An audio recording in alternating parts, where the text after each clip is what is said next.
کړی دا چې امام شافعي رحمۃ اللہ علیہ د موسی کاظم په باره کې فرمایل چې قبر د طریق مجرب دی دعاګانې هلته قبلېږي. تغرنګي علامه ابن الحاج المالکی امیر الحاج المالکی په المدخل کې چې دا دوی کتاب دی صفحه جلد نمبر 1 او صفحه 216 کې فرمایي ان زیارت القبور الصالحین محبوبه دا صالحین زیارت کول دا محبوب دی لاجل التبرک دا وجه تبرک نه چې تو ورشو زیارت کې او تبرک قربان حاصله مع الاعتبار فإن بركة الصالحين جارية بعد مماتهم كما كانت في حياتهم ځکه برکت صالحین چې څنګه په ژوندانه کې دا قرانګ د غیر وفات نه پس هم شته دا برکت نه ختم شوی نه دی چې څنګه ژوندۍ ولی ته خودي ورزي کنه ته خو انکار نه کوي او ژوندۍ عالم ته ورزي نه انکار نه کوي دعا ته نه غواړي او برکت نه حاصلې نو بیا هغه مړي ولی الله ته چې د دنیا نو رخصت شوی دی اگر چې هغه الله تبارک تعالی ته ځان ژوند ورکړي الته کې هغه ډېر بهترین ژوند دی د دې ژوند هغه ډېر غوره ژوند دی نو الته بیا ورتلو کې کومه منع ده ځکه چې د برکت چې څنګه په ژوندانه او د قصيب پس وفات نه هم دی. ابن امیر الحاج المالکی رحمه الله فرمای په المدخل جلد 1 صفحه 216 کې بیا بل ځکه فرمای چې دا جلد 1 ته صفحه بیا 215 ده الته فرمای وما زال الناس من العلماء والاكابر كابرا عن كابر مشرقا ومغربا وي همیشه خلق د علماو نه واخله د اکابرونه راواخله تر بل اکابره پورې د مشرق نه واخله تر مغرب پورې يتبركون بزياره قبورهم ويجدون بركه ذلك حسا ومعنا چې دی برکت حاصله په زیارت القبور باندې د اولیاء قبور ته ورتل الته برکت حاصله او همیشه د خلق مشرقا ومغربا د علماو نه اکابرونه او ویل به ويجدون برکت ذلك حسا ومعنا او دوی به دغه برکت ته اولیاء په قبرونو خواته حسا او معنا چې کوم دی هغه مندلو د دې نه دا ثابت شو د اولیاء قبور ته ورتل الته برکت تر حاصلول دا یو جایز عمل دی او د علماء چې کوم دی اتفاق کړی دی. اوس دسی خبره کو چې کم کانه چې دا ولی الله سره دغه نسبت راغلی یا د نبی سره دغه نسبت راغلی او برکت ورته څوک حاصلای نو دا هم جایز دي لکه علامه سمهودی رحمه الله او تقرنګي علامه ابن الحمام الحنفی رحمه الله دیو نقل کړی دي چې نبی له صلوات و سلام مبارک یو ورځ ورغه مسجد بني ظفر ته نبی له صلوات و سلام په یو کاني باندې کېناستلو او نبی له صلوات و سلام سره په دا ورځ باندې عبد الله بن مسعود رضی الله عنه معاذ بن جبل او نور صحابه کرام رضوان الله تعالی علیهم اجمعین ورسره نبی له سلام یو قاری امر کو چې ته سورۃ ول تلاوت وکانو چې کله دا تلاوت شروع کو دې تراوش چې فكيف اذا جئنا من كل امه بشهيد وجئنا بك على هؤلاء شهيدا چې دې تراوش سره فبكى رسول الله صلی الله علیه وسلم حتى اضطرب لحیاه نبی له سلام مبارک وجل تر دې چې مبارک ګیره چې کوم د دې باندې لوند شولا د دقه کانی په باره کې علامه سمهودی رحمه الله په وفا الوفات جلد نمبر 3 صفحه 37 کې فرمایي قلت ولم يزل الناس يصفون الجلوس على ذلك الحجر للمرأة التي لا تلد ويقصدون ذلك المسجد لأجله وهمیشه خلق چې دوی بل خبره کوله چې په دقه ګټه باندې هغه خزاناس ته وکی چې کم بچی داغه نکېږي نو که په دغه ګټه باندې ناس ته وکی الله تبارک وتعالى به تر دې ګټې د ناس ته برکت باندې بچی ورکی ځکه په دغه ګټه باندې نبی صلی الله علیه وسلم مبارک ناس ته کړی نو که کومه ګټه نسبت یو ولید یو نبی سره راشي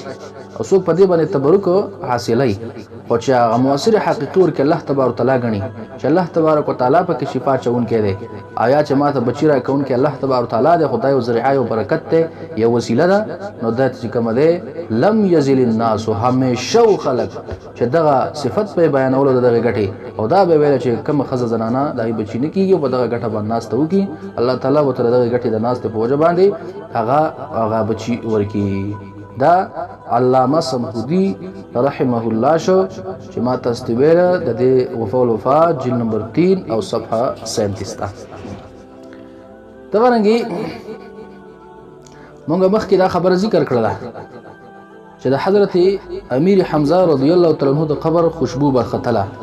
او قاضی ثنا الله فانی فتح رحمت الله علیه د سوره ال عمران آیت نمبر 190 په تفسیر کې نقل کړی دی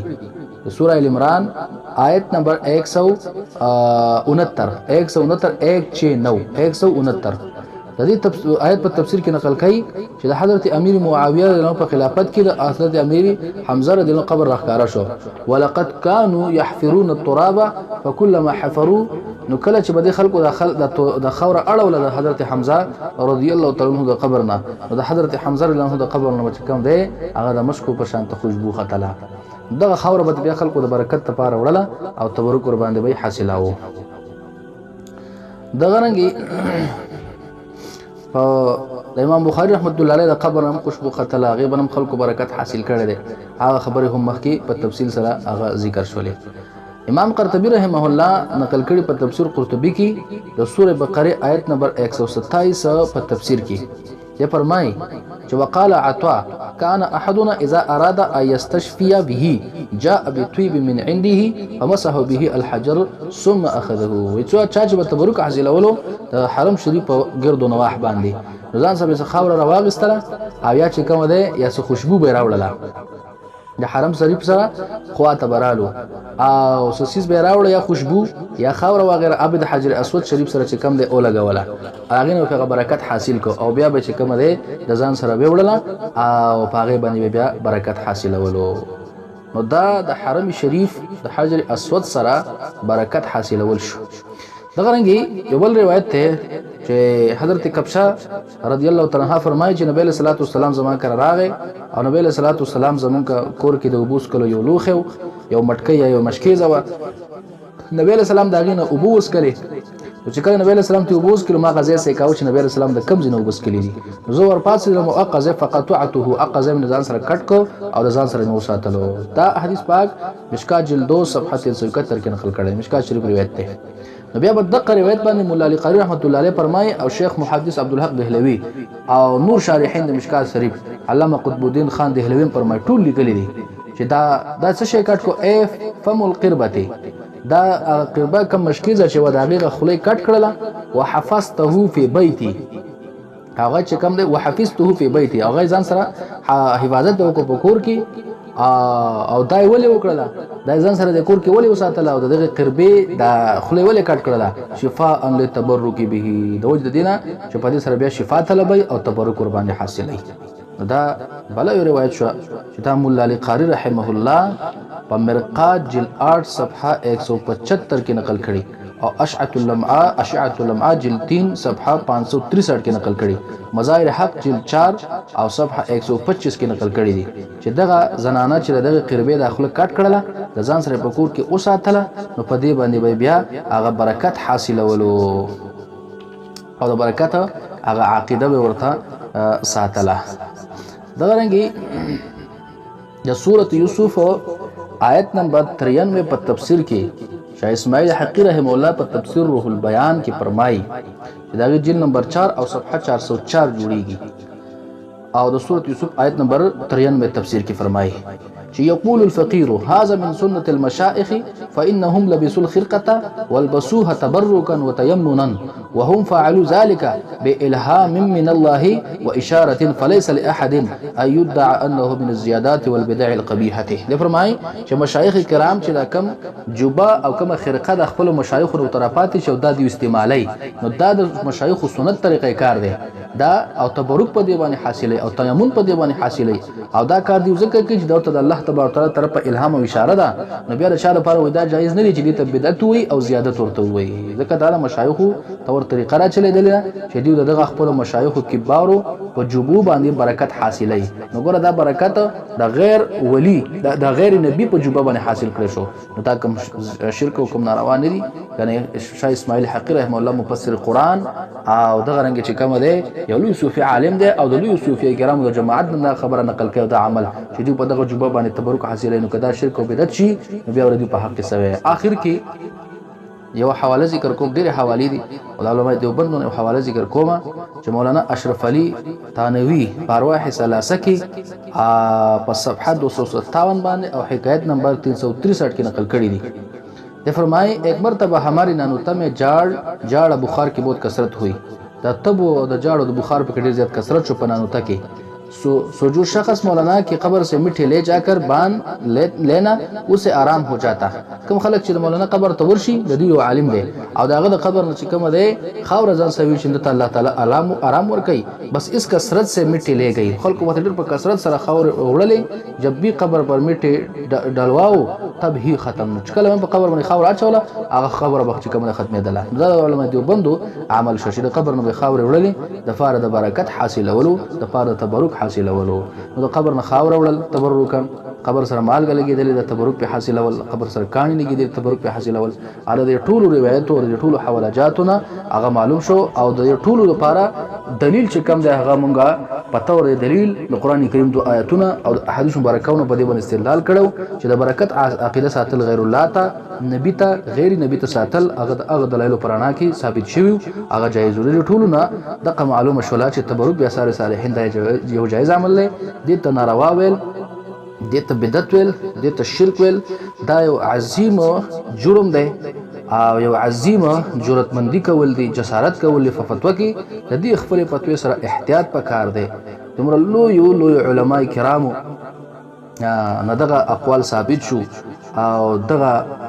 روایت ترنه چې کوم دی مونږ وکړل دغه ټولو نچوړو خلاصه هم دغه راوځي چې دا یو جایز عمل دی او کدی ته څوک د شرک عقیده وساتي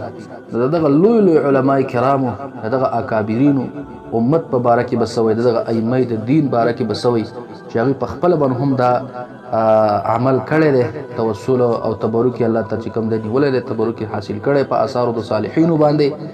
نو او فتوی هم ورکړي عمل هم دغه فتوی هم دغه ورکړي دي دغه علماء او اولیاء په باره کې بیا څوک سوي دا دومره خطرناک فتوا ده چې د دې فتوی په ضمن کې دا ټول امت راګیریږي چې د څوک شرک وي د څوک بدعت وي د څوک ناروا وي لہذا دغه فتوا چې کوم د ځان ساتل پکار دي دا ډېر خطرناکي فتوی دي ډېر تیزی فتوی دي احتیاط ور سره پکار دي امت کې چې کوم د ډېر علماء په دې باندې د جواز فتوی ورکړي دي عمل ور باندې خپل کړي دي او په تور تبرک هغه چې کوم د اثار باندې تبرک نیول کیږي د انبیاء په اثار باندې هم تبرک جایز دی دای باندې هم حواله جات او دلایل ذکر کړل د غیر انبیاء په اثار باندې هم تبرک نیول جایز دی پای باندې هم چې کوم زمون حواله جات هغه ذکر کړل خو په دې ټولو کې به دا خبره یاد ساتي چې طلب د شفا کولو دي او کده رګي هغه طلب د باران دی الته ولي قبر په خوا کې په دې ټولو کې مؤثر حقيقي الله تبارک وتعالى دا ولي دا قبر یا د نبی یا د آثار د اولیاء او د انبیاء دا محض چې کوم دی یو وسیله ده او یو سبب دی او یو وسیله ده د سبب او د وسیلې نه بره هغه کې چې کوم دی بیا څه تاثیر حقيقي نشته دی تاثیر حقيقي د الله تبارک تعالی په دغه سيزونو کې چې کوم یو اثر ور کوي او مؤثر حقيقي به کې الله تبارک تعالی دی دغه سيزونو ته تاثیر حقيقي عقیده ساتل دی بکار دغه بیا یو مزیر عقیده ده چې یو چا دغه عقیده وي چې د قبر ته ورزمه یا دغه ولی ته ورزمه چې مال د قبر ولا شفا راکي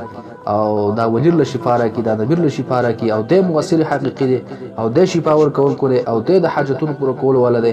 نو بیا دغه عقیده چې کوم دی دا شرک جوړیږي په دې کې عوام په خپل مسله باندې په کول پکار دي عوام نه پويږي عوام اصلاح پکار د علماء باندې چې مؤثر حقيقي به کې الله دی د الله تبارک تعالی نه غواړي شفا هم د الله نه غواړي خپل حوائج خپل حاجتونه هم د الله تبارک تعالی نه غواړي خو که وسیله او برکت دغه ولی ورته جوړ شي یا دغه نبی ورته جوړ شي نو په دې وسیله او د برکت غیر الله کې بیا کوم باک نشته دغه بیا جایز عمل له خدای عوامو د عقیدو اصلاح وکړ ده بعض زنانه نه پوهه نه پويږي هغه کم یو حاجت پوره شي د ولی الله د قبر په خوا کې الله ورته پوره کی وسیله او په له برکت دغه ولی باندې بیا کدغه عقیده د شفا او دغه اثر ور کولو چرته ولی ته ونه لري هغه اصلاح کول پکار دي الله تبارک وتعالى دې دا خبره په خپل درگاه هلای کې قبول منظور وګرځي او د ټولو زموږ استاد ټولو د اسلام لپاره چې کوم دی د هدایت او ذریعہ وګرځي د شر او فساد ذریعہ نه وما علی الا البلاغ.